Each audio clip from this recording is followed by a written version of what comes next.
West Carleton, Canada, 1991. On a small farm, a pulsating glowing craft was captured on video by an anonymous source. To this day, many experts say this could be the best video of an alien spacecraft landing on terrestrial soil. Bob Exler, a former NASA mission specialist, received the tape in the mail, along with strange documents and a fingerprint from a source known only as the Guardian. In my judgment, the so-called Guardian case is one of the most sophisticated and well-documented UFO cases in history. We have a videotape with some physical evidence from that. There was enough information in the package to suggest a landing site where the event occurred.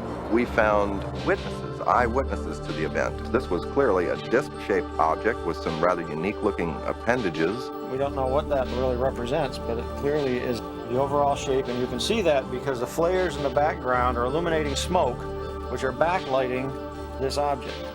Navy optical physicist Dr. Bruce Maccabee determined that the craft, hovering low above the field, appears to be 25 feet in diameter. He doesn't think it's the work of a Hollywood special effects team. This was a real event witnessed by some people other than Guardian, which makes this an important case. It's my opinion it's not a hoax. Rather inexplicably, Canadian policeman Dennis DeHate disagrees. He believes the craft is real, but it's much more conventional. Most of the people I spoke with indicated that helicopters had been flying in the area for some time, and that the sighting was not that of a UFO. In fact, as far as they're concerned, it was a helicopter. DeHate says he analyzed the footage as part of a Canadian study. After reviewing all the information, I'm convinced, and I'll always be convinced, that this is a helicopter. My response to that is it's a ridiculous explanation. What appears in the video does not look at all like a helicopter. Dr. Maccabee's strong rebuttal is supported by an exhaustive investigation carried out by one of NASA's top computer imaging experts, Dr. Robert Nathan, who spent considerable effort analyzing the footage unofficially for a network TV program. Dr. Nathan could not explain the images and could not correlate them to any known aircraft.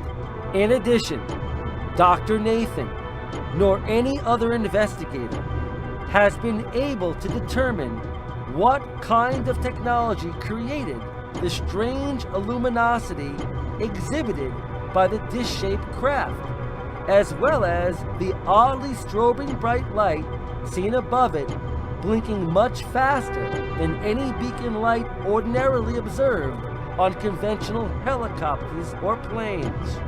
Convinced that this case might be proof that alien spacecraft are visiting Earth, many UFO researchers worldwide hope that whoever or whatever Guardian represents will one day come forward to resolve the mysteries surrounding the footage once and for all. On August 19th, 1991, in the town of Carp, on the outskirts of Ottawa, Ontario, an anonymous videotaper shot some of the most compelling UFO footage ever recorded.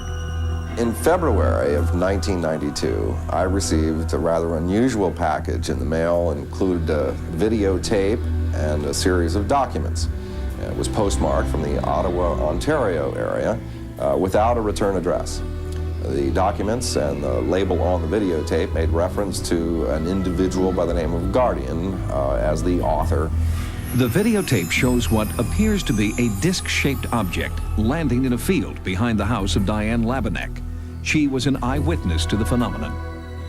On my property, I've seen lots of bright flames. They were not like spreading fires. There were more individual flames going extremely high and a lot of smoke.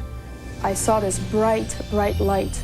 Right on top of it was like a beak, and it was blue light pulsing, and it had a light right on the bottom and a light right in the middle of it. And I've seen a ship just coming down over the tree and going very closer to the flames. That night was a very traumatic night for me. I can always remember that night. It will never be forgotten. Dr. A.J. Quarrington is one of the Labinek's neighbors.